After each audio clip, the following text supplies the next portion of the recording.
Alberto, vamos a hacer un poco de historia. Cuénteme dónde nació, cómo estaba formada la familia. Sí, nací en un pueblo. Ahora empecé a sacar en Facebook una cosa que se llama Un siglo de Chillar por Alberto Sarramones, porque el año que viene, el 12 de mayo, Chillar cumple 100 años. Y como uno nos aseguró el todo, empecé a trabajar ya para tenerlo terminado pronto. Estamos trabajando con un muchacho que es el que hace la computación. Mi madre vivía en Chillar, en la zona de Chillar. La familia de mi madre, los Abalsa Espasandín, vivían en la zona de Chillar desde antes de la fundación. Mi madre había nacido en 1910. Mi padre había nacido en Juárez en 1904, pero se vino a trabajar de peón de campo con un señor Pitaluga que terminó siendo cuñado de él. Se casó con la mayor, con tía María Luisa, la mayor de todas. Bueno, después de mi padre empezó a trabajar como chacarero, empezó a arrendar. Hubo un pariente que le dio un campo, le cedió un campo, y entonces eso le dio la oportunidad a mi padre de progresar, y a través del progreso de mi padre nosotros ya nos instalamos en Chillar. Yo hice la mitad de la escuela primaria en el campo. ¿Cuántos hermanos, Beto? 2, yo y el finado Mario Guillermo, que se murió muy joven a los 40. Mi padre y mi hermano murieron a 47, mi padre, y a 41 mi hermano. Y entonces eso hizo que me han hecho varias poesías sobre este tema, que yo viviera obsesionado, apurado, porque pensaba que me moría antes de los 50, naturalmente, siguiendo lo que le habían pasado a los familiares más estrechos. Y un día descubrí, pasé de los 50 y no me morí, y 55 y no me morí, hasta que resolví abocarme a una cosa bastante difícil, que es más difícil que morirse, que es envejecer. Y bueno, primero sufrí un sacudón, lo sufrió también mi señora, porque me puse estúpido, para buen lado. No muy de acuerdo mi señora, pero digamos, es una prueba, es casi como un test de vida. Y los hombres somos lo suficientemente idiotas que generación tras generación caemos en este tipo de cosas. Ahora, como todo el mundo avanza, hasta las mujeres caen en eso. Lo cierto es que, bueno, dije a envejecer y se acabó. Nos fuimos al campo con mi señora. Ella tuvo un paro respiratorio del cual casi se murió. Prácticamente llegó muerta, la salvó un doctor Castro, que paradojalmente de acá de Azul no había podido salvar a su mujer. Le estoy agradecido a Castro porque estamos pasando una vejez muy hermosa y él me la salvó. Dejamos el campo por esto. Bueno, pero nos habíamos quedado en la escuela. Vine a la 17 a dar examen de primer grado superior, y me dieron examen de tercer grado, porque yo había tenido 2 maestras, una en primer grado y una en segundo. Pero yo en aquella época era curioso. Y qué sé yo, ahora ya soy menos curioso. No porque sepa más, sé menos. En aquella época creía que sabía, ahora sé que no sé. Y lo cierto es que vine y me aceptaron segundo grado, sí. Y entré en tercero en la escuela 101 de Chillar, que era Laínez. Eran escuelas nacionales. La escuela de los pobres se llamaba en Chillar, y estaba la escuela de los ricos, que era la provincial número 8, que ahora es el secundario. Y bueno, en la Laínez había tercero y cuarto, y no había más, entonces pasé quinto y sexto a la escuela, a la número 8. Terminé sexto, y bueno, en aquella época mis padres me llevaron al Colegio San José, porque no había secundario en Chillar. Claro. Recién 3 años después vine a una pensión en Azul. Entonces lo más fácil era meter los pupilos, y era además, pobre mi padre, se dio cuenta de que yo no era manso para estar azulqui, y me mandó a los curas de San José, muy buenos educadores, tuvieron efecto en mí. eso solo basta para ponderarlos, pobre gente. Me sacaron el Aijuna. Yo cuando entré en primer año todavía decía Aijuna. Y a nadie le molestaba. Salí en el cuadro honor cuando vine en tercer año acá con el impulso que traía de Oscura y después en los cuarto y quinto me desbarranqué. Pero siempre di los exámenes en julio, nunca fui a marzo. Pero un desastre como alumno. Y bueno, después empecé a estudiar porque mi papá vivía y me pagaba la carrera, pero se murió al año. Teníamos el campo alquilado con alquileres congelados, no alcanzaba para nada, entonces mi mamá puso una tejeduría y yo me puse a trabajar. Paradojalmente yo no... estuve preso una vez, la primera y la segunda vez, y nadie me quería tomar de empleado.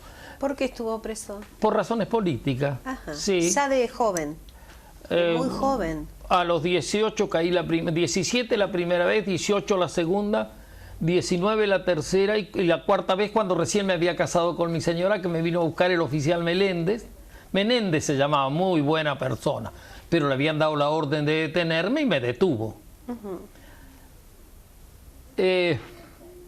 La gente muy buena, porque yo en junio del 55 me escapé por el Gallinero y caí en la casa de una familia de Jesús muy peronista y sindicalista. Y yo le dije, me voy, dije, Jesús, para no comprometerlo. No, usted se queda a dormir con nosotros. Y le digo, no, dije, Jesús, me voy. Y me dice, se queda a dormir con nosotros. Allí jugaba, lo lindo de la vida, que yo por eso soy muy amplio, quiero a todo el mundo, a los radicales, a los peronistas, a los comunistas, a los socialistas, porque nos peleamos por pavada. En general, el que opina, le tengo más confianza que al que se calla. Seguramente.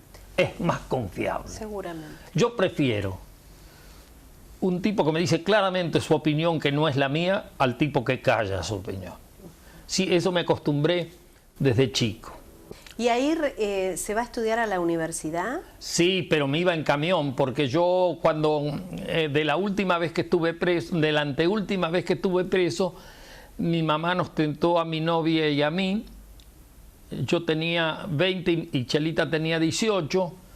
¿Ya era su novia? De 14 y 15. Ella dice que era 15 y 16, pero yo tengo más memoria que ella. Ella es mejor persona que yo, pero yo tengo más memoria que ella. Y entonces... ¿Estudiaban en La Plata o en Buenos Aires? No, yo estudiaba en camión, porque iba en camión ida y vuelta. Por eso en Historia de Michillar, que es mi primer libro, yo puse camión de ida y vuelta a La Plata, me recibí de abogado y me dejé llamar doctor. Defendiendo al que me pagaba y no al que tenía la razón la mayoría de las veces, aprendí la sutil diferencia entre vocación y profesión que no amé. El derecho es muy torcido, serena el bolsillo, pero lastima el alma. Qué duro. Es duro, sí. A mí me serenó el bolsillo sin haber hecho estropicios, pero me lastimó el alma, por eso que a los 58 años, cuando me jubilé, no volví a leer nunca más una ley, no volví a ser abogado. Respeto a los abogados, tienen una función social importante. Algunos medios se olvidan a veces, pero eso le pasa a mucha gente. Tal vez yo también me olvidé, no me siento en condiciones de juzgar a nadie. Me llevaban los camioneros, me traían los camioneros, porque en aquel momento todo el mundo de la provincia de Buenos Aires tenía que ir a buscar la nafta y los combustibles en general. Era básicamente nafta, todavía el gasoil no se vendía tanto, a la destilería de La Plata. Entonces normalmente yo tenía el viaje garantizado de ida y vuelta, como para ir a buscar los libros, a escuchar algunas clases. La carrera libre. Libre. Y me recibí a los 25, cuando ya estaba casado, fundada Biblos y 2 hijos. Sí, me recibí a los 25. Beto, ¿fueron años de mucho sacrificio? Yo creo que, sabes que cuando uno es joven, si no hay sacrificio, hay laxitud. Yo no los viví como sacrificio, para mí fueron muy entretenidos. Claro. Ahora cuando estoy escribiendo para después de muerto, porque hay muchas cosas que no las quiero decir, vivo, no porque me dé vergüenza, sino porque, bueno, esto, por ejemplo, el camión, bueno, eso está todo en un libro que se va a llamar Una historia sin importancia, pero que van a publicar mi familia cuando yo me muera. Va a reemplazar la segunda parte de la historia de Azul, porque son los 40 años que viví en Azul.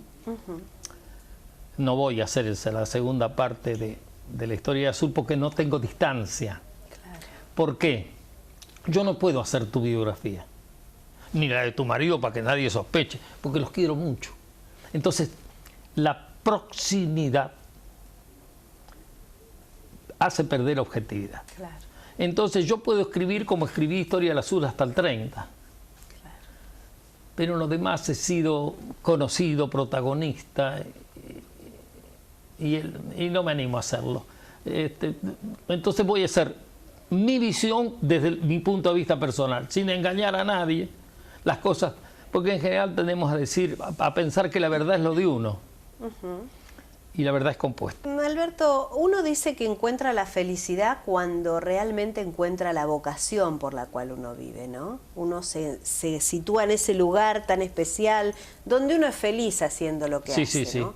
Cuando uno encuentra su verdadera vocación, ahí es feliz. ¿Cuál ha sido su vocación? Ay, qué drama es esto. Lo que pasa es que yo he tenido varias vocaciones, gracias a Dios, lo que me ha permitido tener un abanico vital. Hace pocos días di una conferencia en el Club del Progreso y alguien dijo algunas cosas mías que no puedo repetir, obviamente, pero con las que estoy de acuerdo.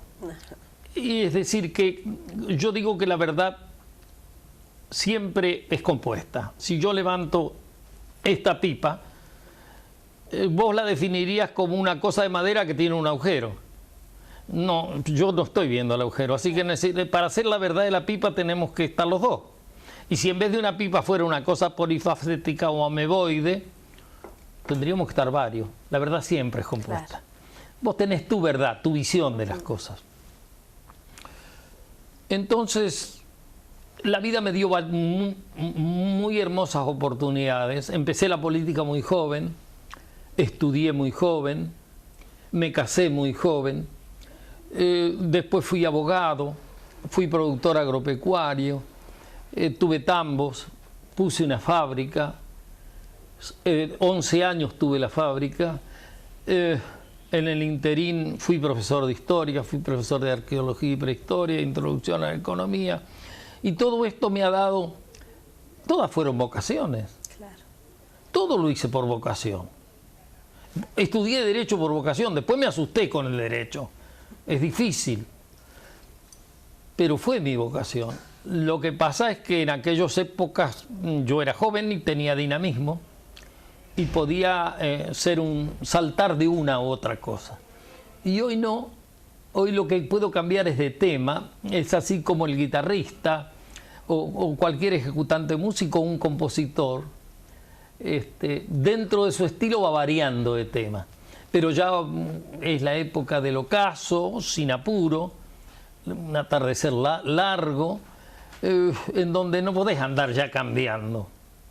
Muchas veces mi señora me dice, cuídate que eso no lo podés hacer. No, le digo yo, hay que hacer al revés. Vivo en la etapa de las pocas cosas que puedo hacer. Este es un tema. Y las demás las repito de memoria, es decir, las viví. Claro. Yo, por ejemplo, muchas veces mis nietas, pobrecitas, me dicen, no digas que vas a faltar. Le digo, mira, felizmente esa sí que es democrática, esa viene para todo, no se salva a nadie, no hay cirujano, no hay plata, esa viene. Y dice, no, te vamos a extrañar mucho. No, señoras, ustedes tienen que recordarme con una sonrisa, porque yo viví plenamente y ustedes tienen que quedarse con la tranquilidad que yo viví y dejé vivir. Y creo que uno deja un mensaje. La vida debe ser un mensaje, hija. Claro. La vida debe dejar huella uno, ¿no? Tiene que dejar huella. La vida es un mensaje. Nosotros acá en Azul nos hemos ido, pero hemos dejado la librería. Es una librería que cumple 55 años. Claro. Nos permite entretenernos, porque vivimos en medio de un mare magnum de libros. ¿Por qué? Porque yo vivo en las librerías, mi mujer vive en las librerías, somos amigos de muchos libreros de todo el país. Y intermediamos con esto, que es una forma para nosotros muy linda. Estamos en nuestra vocación y ya ahora sí espero no tener otra vocación, no me da el piné para tener otra vocación. Alberto, a lo largo de tantos años, este mundo de los libros, de ser escritor, le ha permitido viajar por el mundo y también conocer mucha gente. Mira, estos días que empecé a trabajar con esta nueva cosa en Facebook, no es Facebook, es un blog que se llama Un siglo de chillar. Ahora va a salir otra cosa que se va a llamar Los abuelos franceses. También la voy a hacer. ¿Sabes qué pasa? Yo vivo leyendo ahora en ebook. Claro. Mejor dicho, vivo leyendo ebook en readers. Porque es una cosa increíble. Yo no puedo escupirle el asado a mi señora, como decía el viejo Vizcacha. Además, va a haber un largo periodo de libro de papel acá en la Argentina, sí, porque por nuestra condición de atraso. En Corea del Norte, dentro de 3 años, está prohibido editar libros y revistas en papel. Claro. Prohibido por ley. Todo va a ser electrónico. Si no, nos quedamos sin bosques. Claro. Este es el otro problema. Pero vos pensás que yo en este momento, en mi ebook, tengo libros que no los voy a leer. Tengo 600 libros. Bien que como los que tengo son gratuitos, no los he comprado todavía en ebook. Ahora los voy a comprar cuando vaya. Porque tenés la oportunidad de... Los tenés todos los días, cambias el tipo de letra, es una maravilla, es una locura, es una locura. Los podés subrayar, ponerle notas, es una cosa increíble. Y además es mucho más democratizador que el libro. ¿Por qué? Porque todo lo que se ha escrito en la humanidad hasta hace 40 años va a estar en ebook gratis. Lo podés bajar en computadora, lo podés bajar. Nadie va a poder decir que no puede leer. Claro. Porque la mitad de la gente va a tener computadoras y con la computadora bajás lo que quieras. Es muy democrático porque todo el mundo va a tener acceso. Si no lo hace es porque no quiere. Porque se pone, como yo veo a veces, cuando yo viajo tengo que ir a los ciber. Y acá en Francia, en Alemania o en Estados Unidos, los chicos en los ciber hoy hacen lo mismo. Juegan. Claro. Juegan. Bueno, de hecho, cuesta leer. Así que ¿va a costar leer en papel o va a costar leer lo mismo en una computadora? ¿No? A mí también me cuesta leer. Cuesta leer. Sí. ¿Por qué será que nos cuesta leer? Primero porque la televisión ha cambiado la idiosincrasia. Vivimos como, yo no quiero hacer citas acá, pero estas no son ideas mías, vivimos un mundo icónico. Sí. Incluso, por ejemplo, si yo me sonría en el icono que está en la televisión o en el video, parece que yo estuviera contento.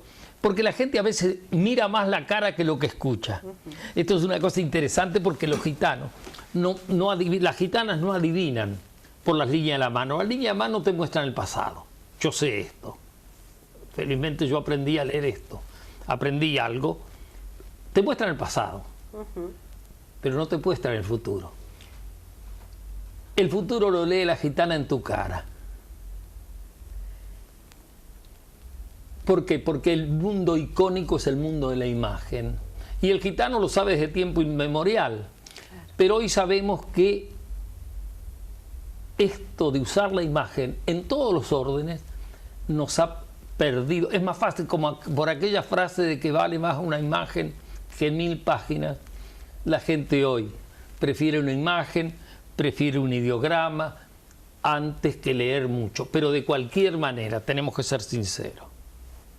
A los 76 años yo he vivido bastante y yo me acuerdo de Chillar o de Azul hace 60 años y hoy lee muchísimo más la gente que hace 60 años. Infinitamente más. Es decir, en la época que yo vivía en Chillar te diría que la gente que leía en Chillar eran digitales porque no pasaban de 10.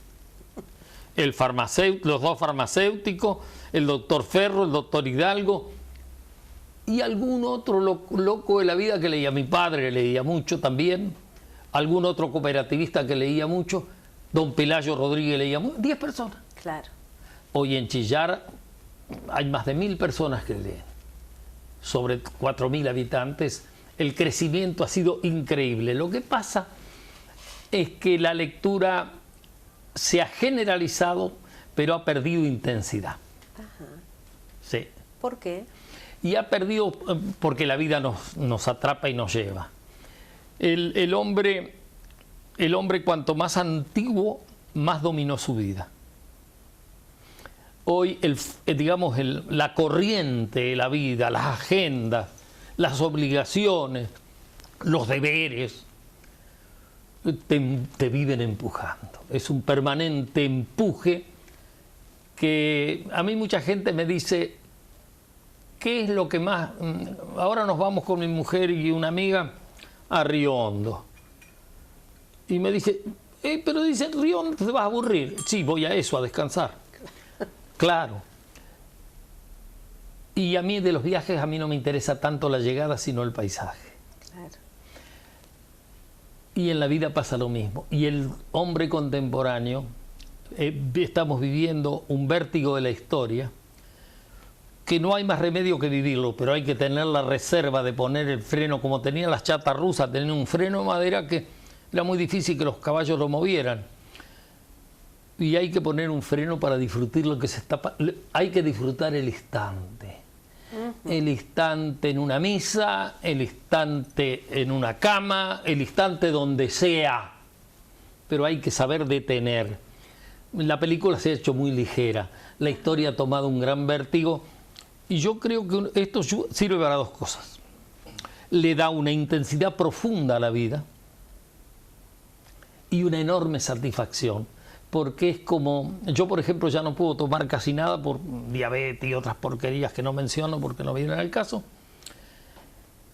Y lo poco que tomo, el alfajorcito, ustedes saben lo que es comer una puntita del alfajorcito. El que se puede comer 4 alfajores al hilo no alcanza a saber lo que es disfrutar. Lo saborea, claro. Entonces, en la vida,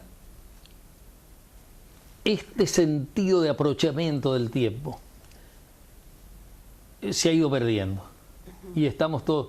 Antes no se moría una mujer del corazón, claro, porque las tareas del hogar aburrían, pero no mataban. Ahora el estrés mata. Totalmente. Y el hogar no daba tanto estrés, salvo cuando los chicos eran chicos, después era más. Que ni tampoco, porque se hacía naturalmente, ¿no? Ese paso de los hijos y la crianza. Porque la matriz, porque los hijos educaban a sus hermanos. Claro.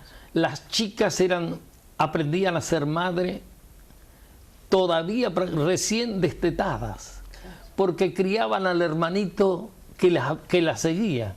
De manera tal que cuando se casaban y eran madres muy jóvenes, ya sabían ser madres. Y hoy estamos en un mundo, se nos ha desencuadernado el mundo, porque vivimos un instante de muchas cosas, pero todavía como hojas al viento. Es como si hubiéramos desarmado un libro. El instante vital de hoy es como si hubiéramos desarmado un libro antiguo, lo hubiéramos dejado arriba de la mesa y se voló. Y este viento de modernidad lo ha volado. Y entonces esto genera desconcierto, perplejidad. El hombre contemporáneo es un hombre perplejo. ¿Por qué? Porque no alcanza a abarcar la complejidad del mundo que le toca vivir.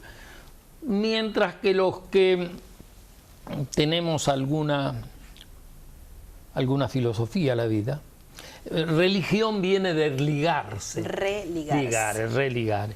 El hombre necesita marcos de orientación y devoción, porque la vida sin esos marcos te animalizás.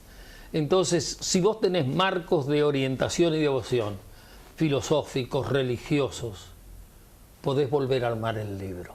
Será cuestión de ganarle al tiempo y recoger hoja por hoja. Es difícil, pero es posible. ¿Se ha perdido la espiritualidad? Mucho porque el gran drama es que el marketing no apela al espíritu. Apela a lo más animal que tenemos. Por eso es que si se levantara mi bisabuelo y viera que los hombres se vuelven locos por los trastes de las mujeres, no lo entendería.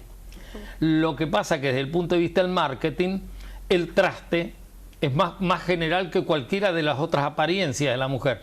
Por eso es que vende más el traste que otra cosa. Claro. El traste es animal, claro, es primitivo. La obsesión por tener, la poca preocupación por ser. Es decir, los abuelos vivían enseñando a ser. Volveremos a esto. Yo soy absolutamente optimista. No sé si lo veo, no creo, pero se volverá a esto. Se volverá al ser. Pero mientras tanto, en un mundo, en una sociedad de consumo, el tener es algo así como la obsesión por colocar figuritas, como cuando juntamos figuritas. Che, me faltan las 2 figuritas de tal club, fulano de tal, y las figuritas difíciles. En la vida esto ha cambiado muy sólidamente, muy duramente, y además hay otra cosa que es muy importante. La gente a veces se desespera. ¿Por qué? Porque acostumbrado a manejar el metro o el litro, una vida humana no sirve para medir la condición humana. Es natural que, como yo decía hace un rato, que la verdad parte de uno a veces. Vos querés medir con tu existencia. Yo no me quiero morir hasta que no ver las cosas de mi familia resueltas. Una vida humana no es unidad de medida para medir la historia. Ni para ponerse muy contento ni para ponerse muy triste. Hay algunas pautas que pueden indicar si vamos bien o vamos mal. Yo tengo la impresión, y yo soy absolutamente optimista, pero creo que el siglo XXI va a ser un siglo de juntar las hojas del libro desencuadernado para armar nuevas formas de vida que van a ser totalmente inéditas. Inéditas a lo que nosotros conocemos. Estamos acostumbrados, pero solo puede guiar la reconstrucción del libro una sólida base espiritual. ¿Cómo se ubica en este mundo de hoy la persona que no le interesa tener, que está buscando esta espiritualidad, que hay mucha gente que la está buscando? Muchísima. Muchísima gente.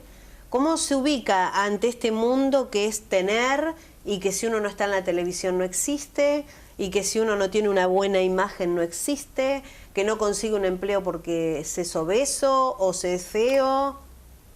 ¿Cómo se ubica esa persona en el mundo? Esto no es nada fácil. Y yo no me animaría a dar la receta porque no la tengo. Los valores o los pseudo valores siempre han tenido condición histórica. No ha habido valores permanentes, salvo algunos muy sólidos espirituales. Lo que sucede es que, ¿cómo le pedimos hoy a una chica que en Argentina mide 1,40 y es morocha, que consiga en Buenos Aires ser secretaria de un profesional? Aunque tenga el mayor de los talentos. Allí hay una cuestión icónica. Es decir, esto se completa con lo que veníamos señalando hace un rato. El mundo es más que nada imagen. Claro. Y se valora por lo que se ve. Y no por lo que, en definitiva, también por lo que se tiene. Y no por lo que se es. De manera tal que esta extraordinaria chica, yo estoy ayudando a una chica que es sirvienta en este momento, en Entre Ríos, y está escribiendo una historia hermosa, porque es de una sagacidad tremenda, y nadie la quiso ayudar, porque cuando le preguntaron qué ha estudiado, el secundario nada más, ni terminó el secundario. Este es el gran drama en esta máxime, que no es lo mismo un mundo de 2.000 millones que un mundo de 7 u 8.000 millones, que es lo que les va a tocar vivir a ustedes. Yo me voy con todavía un número más chico, pero ustedes todavía van a tener... Es una pelea durísima, difícil, es una imagen de gente que corre y es aplastada por otra gente que viene detrás. Es un poco como la famosa puerta 12 en River. La vida se ha transformado en esto. Por eso es que hoy más que nunca, mucha gente, hoy más que nunca hay que realzar los valores espirituales. Porque primero desanimalizan. Yo los quiero mucho a los animales. Incluso, por ejemplo, ahora hay un fenómeno muy interesante a nivel mundial. Como somos parientes lejanos del mono, aún en pueblos muy atrasados que comían el mono, hay una resistencia a comérselo hoy en día. Es decir, se está viendo el comer el mono como una suerte de antropofagia, claro, como comerse a otro humano. que como vimos hace muy poco tiempo y se ve bastante seguido, en casos de extrema necesidad se vuelve a recurrir, porque las carnes son bastante parecidas.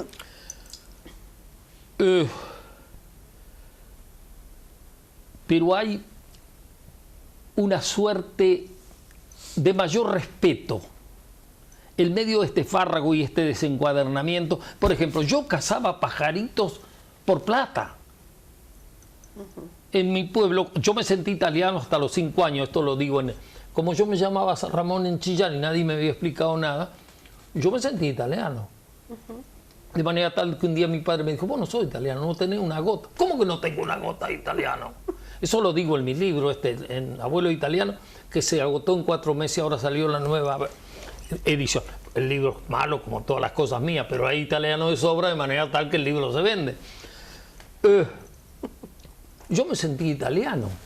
Y como la colonia italiana comía pacaritos, cazaba pacaritos. Yo cazaba pacaritos. Ahora, con todo, el zapatero que yo tenía, Lenzi, que tenía mi padre, yo no pagaba los zapatos, de manera que no lo tenía yo, el zapatero me dijo, hornero no se casan.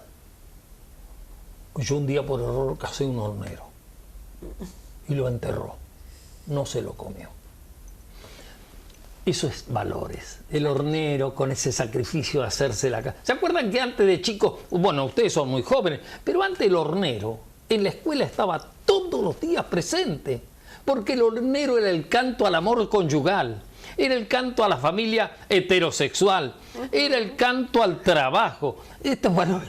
Estamos en las hojas que se van volando, muchas de estas cosas hoy vienen muy mezcladas. Yo soy muy respetuoso de todas las novedades, entre comillas. Sí. Pero en el fondo, lo que duró miles de años, algo debía tener de sólido. Claro. Habrá que ver esto nuevo. Sí, y lo nuevo es interesante, claro. Yo no me cierro a nada, pero soy un poco más cauto. Soy un poco más cauto. Veremos, Dios habrá de decir lo que quede y lo que no queda. Sí, esto es el tema. Alberto, ¿qué libros está, bueno, obviamente estos que nombró, que ya van por la 4ª edición, que están agotados? No, ahora va a salir un libro muy agotado, a fin de año parece, si lo hago. Sale de nuevo, se va a llamar Nuestros Abuelos Vascos. Fue un gran éxito, se vendieron muchos miles de ejemplares. Y ahora van a hacer una nueva edición, Ediciones B. Ediciones B de la Argentina. Parecería que Ediciones B de España ahora me ha pedido que se le prepare un libro que yo hice 3000 solamente, que se llamaba Catalanes. Me quedan todavía catalanes, pero ellos van a hacer en España una edición sobre la inmigración catalana en el Río de la Plata, esta edición mía, si es que lo aceptan. Yo no se lo he terminado porque le estoy agregando algunas cosas. Y va a salir el de los abuelos franceses también, que voy a empezar a trabajar con él a través de un blog. Como el blog no cuesta. Lo digital es maravilloso. Es maravilloso. Vos tenés que pensar que... Hay que adaptarse, ¿no? Hay que adaptarse. Vos, claro. Lo que haces vos, ponernos a nosotros en contacto con la gente. Esto es un diálogo entre vos y yo con la gente que nos va a ir viendo. No sabemos quién nos va a escuchar. Hay que estar preparado para que no caigamos disonantes con esa gente que nos va a escuchar. Totalmente. Aun cuando podamos ser críticos del presente, del pasado, del futuro, porque en última instancia, como dice Neruda, que fue comunista pero fue poeta, así que a mí no me... Le escribió un verso a Stalin, es bastante repugnante esto, pero él dice por ahí en versos del Capitán, dice, estamos para servir a los otros, como el sepulturero o el picapedrero, es servicio a los otros, es decir, los que estamos en la comunicación, en el arte, en la historia, somos una especie, me encanta lo que has hecho, de vidas consagradas. Tuviste genial con el título. Es una vida de consagración, no hay un sacramento, pero hay un juramento de consagrar la vida a. Vos los estás haciendo. Felizmente, no somos todos, pero somos muchos. Muchos. Por eso los alemanes tienen un dicho hermoso. No lo voy a decir en alemán, entre otras cosas porque no me lo acuerdo bien del todo. La temperatura no se come, la comida no se come a la temperatura que se cocina. La comida no se come a la temperatura que se cocina. Uno se queja del mundo que nos toca vivir por el calor, la fuerza, el dinamismo, el entrechoque, la dureza muchas veces. Pero se está cocinando. Claro. Veremos cuando haya que comerla. Claro. Puesta en la mesa a temperatura de consumo, con los últimos toques que suelen poner las mujeres, veremos. Y yo en esto tengo que ser sincero, soy optimista. ¿Por qué? América es un descubrimiento porque se había mejorado la situación económica en Europa. Y entonces hacían falta las especias. Los moros habían ocupado todo el camino a las especias. Los portugueses con Enrique el Navegante empezaron la ruta de buscar otro camino. Los portugueses lo buscaban haciendo por el sur del África y así se evitaban la península arábiga. Y el loco de Colón, Colomba, Paloma, Vuelo, se le ocurrió y se murió creyendo que había llegado a las Indias. De allí que nos llamemos indio, el camino a las Indias orientales, las Indias occidentales. Buscando las especias. Volvemos a la comida del dicho de los alemanes. En esas especias, en esa comida del mundo contemporáneo ya no va a ser la comida occidental solamente.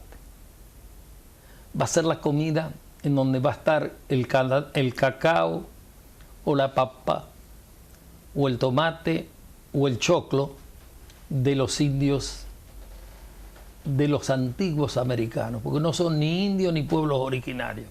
Aquí no hubo pueblos originarios. Fueron antiguos americanos. El pueblo originario, una categoría política para enfrentar con la raza blanca que en algún momento fue colonizadora y en muchos casos lo sigue siendo. Pero hay que llamar las cosas con su nombre. Aquí no tenemos pueblos originarios, tenemos antiguos americanos. Esos antiguos americanos van a hacer aporte para esa comida universal. Vendrán las especias de todo el mundo. Vendrá la mirra y el otro, el del botafumeiro y el incienso. En la comida y la ceremonia de un mundo nuevo. Pero eso vendrá emanado de todos los hombres y mujeres de voluntad de la tierra. En donde Oriente, que no tiene tantas religiones sino filosofías, desde el punto de vista de el ser del hombre nuevo, aquellas viejas sabidurías son tan útiles como las que nos obligan, las que nos han irrigado las nuevas iglesias que nosotros frecuentamos. Y el hombre, digamos, instalado en el mundo que nos toque vivir, será un hombre que sume. El mundo que viene va a ser un mundo de buquet seleccionado. Qué linda frase. Me gustó. Para comer aquella comida que no se come a 100 grados de temperatura. Alberto, ¿qué mirada tiene de Argentina? ¿Cómo está este país? Que es joven, por un lado, muy joven. Mira. Pero que a veces es como que se estanca. Es joven. Escuchame una cosa. Escuchame. Pero es un joven de la posmodernidad. No. ¿Con una adolescencia larga? Sí, es un joven de adolescencia larga. Es un joven, es decir, los padres hoy maltratan a los hijos protegiéndolo demasiado. Las madres, sobre todo. Yo suelo decir que los hijos modernos son hijos del semi-abandono de los padres y de la demasiada protección de las madres. Pero lo cierto es que Argentina tiene cosas muy increíbles. Ser el octavo país de la Tierra, con casi todo su terreno útil. Cuando yo iba a la escuela primaria, hay cosas muy tremendas que tenemos los argentinos. Se decía, nosotros no tenemos riquezas minerales. Esto era una mentira infame. No había a quien le interesaba llevárselas. Claro. Hoy tenemos toda la riqueza que tuvimos siempre y una posibilidades minerales increíbles. Miren, les voy a contar una cosa acá a los azuleños. Palabra de honor. La provincia de Buenos Aires está llena de petróleo abajo. Lo que pasa que los dueños de ese petróleo, que son los españoles de Repsol, que tampoco son españoles, cotiza en bolsa en Nueva York, vaya, sí. Yo no soy el dueño. Después no sé si algún otro azuleño no es dueño. Pero lo cierto es que abajo tenemos petróleo. Lo que pasa que ese petróleo todavía es caro de sacarlo, como el de las costas, el de las plataformas submarinas. Es fácil vender el petróleo del Próximo Oriente, porque ese se saca fácil. Y entonces todo el mundo está en sacar ese petróleo. Claro. Pero acá en la provincia de Buenos Aires prácticamente no hay una legua donde no haya petróleo. Vivimos, esto es un vergel. Claro. Esto es una prueba de Dios.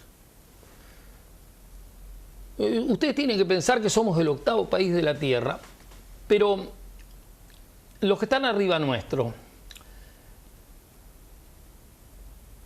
India y China tienen más de 1.000 millones de habitantes. Eso ya es un problema. Estados Unidos tiene muchos habitantes, actúa y es el dueño del mundo, por lo menos lo ha sido hasta hace poco, y esto también es un problema.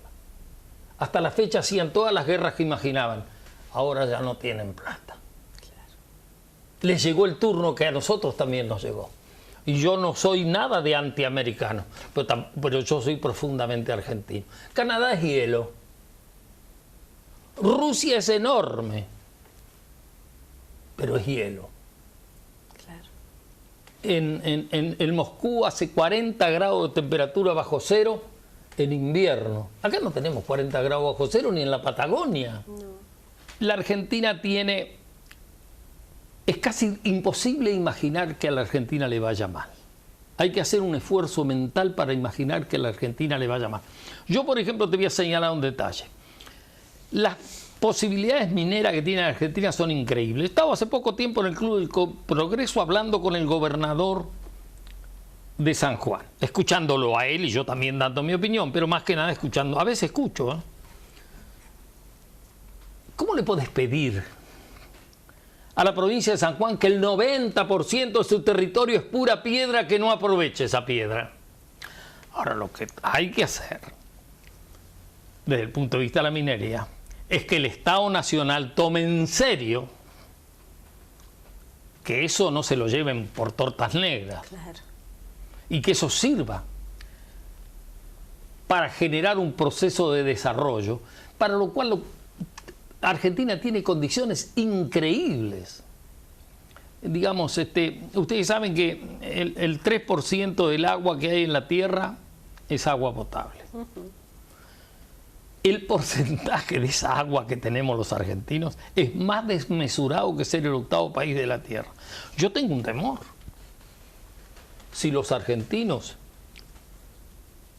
nos queremos comer la comida a la temperatura que se calienta, como se ve que a veces lo hacemos, todo eso se lo van a comer otros, esa comida. De manera tal que acá vuelve Martín Fierro, que los argentinos nos vivamos como hermanos, claro. Porque si no somos que hermanos, nos devoran los de afuera. Que vengan los de afuera, yo no soy chauvinista, pero que se pongan. Claro. Porque como debe ser. Claro, porque todavía en la Argentina tenemos carencias. Y bueno, hay que ir igualando. O por lo menos, yo no creo que seamos nunca iguales. Pero sí creo que hay que darle a la gente la posibilidad de alternativa. Y hoy, el mundo moderno da esa posibilidad. Volvamos a la computación. Ahora, si el chico, la familia no lo preparó para que cuando está en la computación, en vez de jugar matando, que genera problemas de trastornos muy graves, lo aprovecha para aprender, para comunicarse con otros seres. Todo esto está disponible y accesible. También está accesible para el mal. No nos olvidemos. Pero está accesible para todos, Alberto. No. Si recorremos nuestro país. No. Acá hay que ser sinceros. Hay un 30% de argentinos que no la están pasando. No me preguntes de cuándo, de toda la vida. No la está pasando bien. Me dirás, como dicen algunos, bueno, pero había un famoso dicho en la época de Perón, que nunca se cumplió, es una mentira. Dice, ¿para qué le vas a hacer barrios obreros? Usan el parqué para quemarlo en la parrilla. Nunca, esto era una buena frase, pero históricamente era una mentira. Nunca se supo de nadie que desclavara o despegara un parqué para hacer una parrillada. Estos eran prejuicios. Claro. Yo pienso que...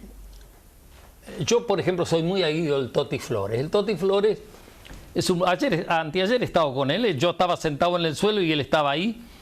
Y todos me quisieron dar el asiento, pero yo había llegado tarde, demasiado, que estuve sentado ahí. El Toti, por ejemplo, es un muchacho de una humildad, pero muy humilde sin cuento, pero es un tipo que ha crecido, porque en el contacto con gente valiosa ha crecido. Claro. Y ese crecimiento de él permite crecer a otro. Claro. Pero él mismo me dice, son más los que se hunden que los que se salvan. Lo mismo te dice Carlitos Tevez, que vivió. Felizmente tenemos que ser sensatos. En Buenos Aires, ese grupo, digamos, de gente totalmente marginal es chico, pero hay provincias donde es muy grande. Y el conurbano bonaerense. Y el conurbano bonaerense es tremendo. Muy mezclado, pero tremendo. Sí. Entonces el desafío que tenemos, desde el punto de vista material y espiritual, es muy grande. Es muy grande porque por ahí es demasiado ostentoso la riqueza de los que tienen mucho. No sé, la brecha tendría que ser un poco más chica, ¿no? Uno no dice que no tiene que haber diferencia de clases sociales porque eso es lo lógico. Sí. Pero que haya gente que no coma me parece un despropósito en nuestro país. No, y hay cosas que son más terribles. Yo vivo en Callao, entre Tucumán y Lavalle. Y todas las noches veo a la gente. Son gente. Son personas. Los mirás desde afuera. Sí, por ahí hay algún tipo bastante sucio, maloliente, pero muchas, incluso pobrecita, hay una señora que siempre me dice que lleva los pedacitos ve la gente comiéndose los tallarines a la noche en la basura, los tallarines a mediodía. Y una señora me dice, yo junto hasta el último pedacito de carne, me contaba que comía hasta el último, dice, yo no los como, dice, yo los llevo para los perritos. Entonces un día me pidió plata. Yo le dije, pero usted tiene perritos y le lleva a comer. No, me dijo, lo que pasa es que los llevo a casa y me los como bien calientes. Se los lleva para consumo. Claro. Es una ex clase media venida abajo en estas cosas que pasan en la vida. Y se los lleva a la casa a calentar, no es para los perritos. Sí, dice, después lo que me sobra se lo doy a los perritos. Estamos hablando de un país a quien Dios ha dotado de las mejores tierras, de las mejores posibilidades. No podemos silenciar este episodio. También alguien que me escucha podrá decir, ¿y qué ha hecho usted? Y he tratado de hacerlo. He tratado de hacerlo. En algún momento tuve una usina láctea en la cual trabajaba una persona por cada 20 hectáreas de campo. Lamentablemente no la pude mantener, no porque me faltaran ganas. Tampoco la puse a llevar a la quiebra, la cerré preventivamente, porque no tengo por qué abusar del Instituto de la Quiebra, de manera tal que cuando vi que no andaba la cerré, pero la tuve 11 años. Ojalá la hubiera tenido. Dice Guido Itela, que un tipo con un cinismo bastante cómico, me dijo una cosa que también la dice en un libro. Dice... San Ramón se creyó que había que ponerle chimeneas al campo. Pero dice, es un loco de mierda. Abajo le puso la fábrica. Es muy bueno esto. Ya para terminar, porque se nos fue el tiempo, hemos grabado más de lo que hemos pensado. Pero eso lo arreglás. A mí me gustaría una reflexión final.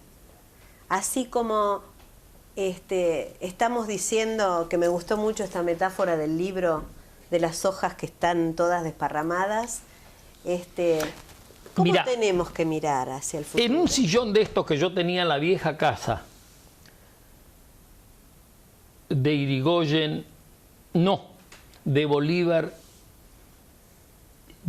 y hoy de Paula, en aquel momento Uriburu, en uno de estos estaba sentado Jorge Luis Borges. Allá con mi señora y un chico del CUA estaba sentada la mujer, la primera mujer, la Tete Millán.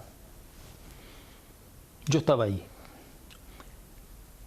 Yo digo, si le hubiéramos grabado las milongas que se cantó, un tal Jacinto Chiclana la cantó 3 veces. Que cantó Borges. Y como a mí siempre, yo ya no lo soy más, era un agnóstico, es decir, nunca fui ateo, me parecía una insolencia creer que no existe. Me daba miedo creer que existe y era una insolencia creer que no existe. Yo era agnóstico, decía, es muy difícil llegar al conocimiento. Y como se decía que Borges no creía, yo le dije, ¿y al fin qué queda? Y Borges dijo una cosa que se la escuché muchas veces, pero se la escuché personalmente. No hay caos.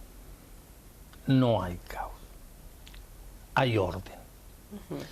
Un orden incomprensible, un orden que puede ser injusto, pero hay un orden. Hay un orden de la vida. Yo, por ejemplo, en este momento he vuelto a creer. Mucho más que lo que creía cuando era chico. De hecho, Borges se refugiaba en las matemáticas para encontrar el orden. No tengas la menor duda. En la matemática y en la filosofía. Es decir, el secreto arcano del orden. Yo creo que tenemos que volver a algunas cosas que la tradición demostró que servían y que hacen bien.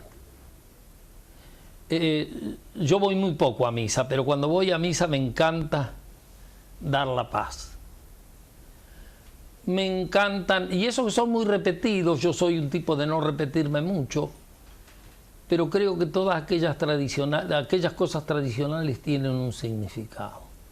Y creo que no hay caos, que hay un orden que nos precede y que nos obliga.